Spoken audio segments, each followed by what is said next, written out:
This is a story all about Josie. And yes, she's a jam jar.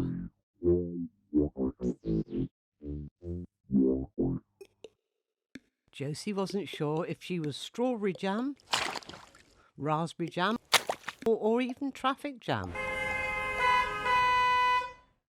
All she really cared about was being jolly and having a jolly good time. She was always humming and whistling, especially whistling. And she liked listening to the birds, who were pretty good at whistling too. "Hi, Josie, tweet, tweet," said little Jenny Wren. "Isn't it a beautiful day?" "It jolly well is," agreed Josie, and set off for a jolly good walk around the garden. She bumped into Queenie the quilt.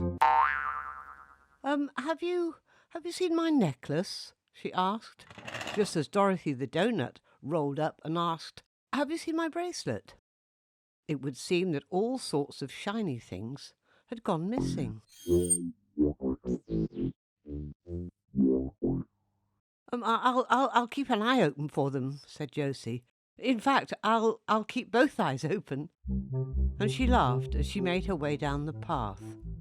But then she heard a terrible kerfuffle. Magpie had cornered little Jenny Wren. He screeched, sounding like a big box of matches.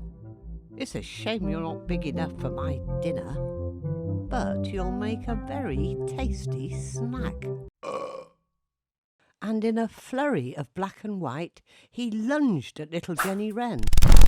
But quick as a flash, Josie jumped in between them. And he snatched up Josie instead.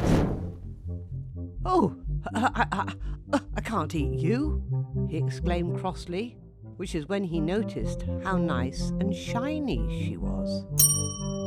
Now, a very strange thing happens when a magpie sees himself in something shiny.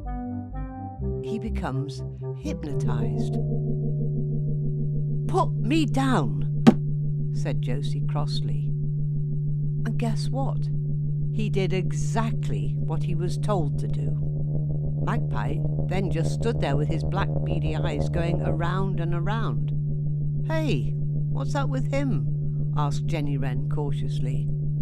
I think he's hypnotized," said Josie, taking a closer look. Jenny Wren laughed and clapped her wings in glee. Go and bring me some berries," she ordered, and without saying a word, off he went.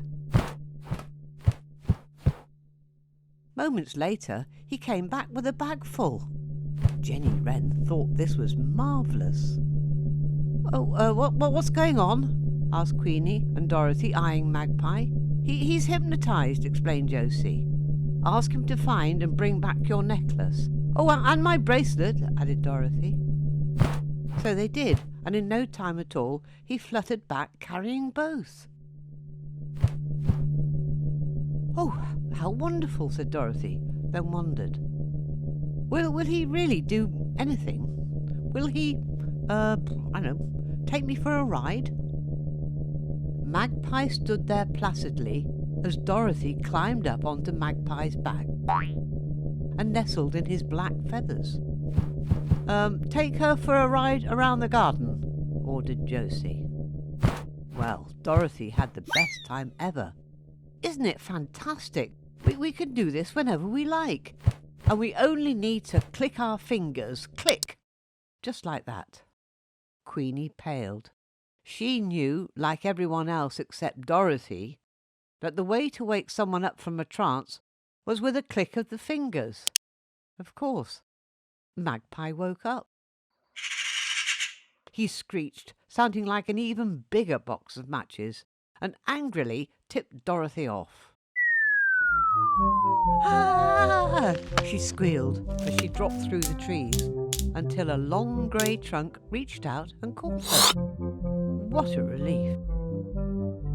"If you're ever up a tree, call for me," smiled Elsie the elephant, as she lowered Dorothy gently to the ground. And if you're ever in a jam, here I am, added Josie. The end.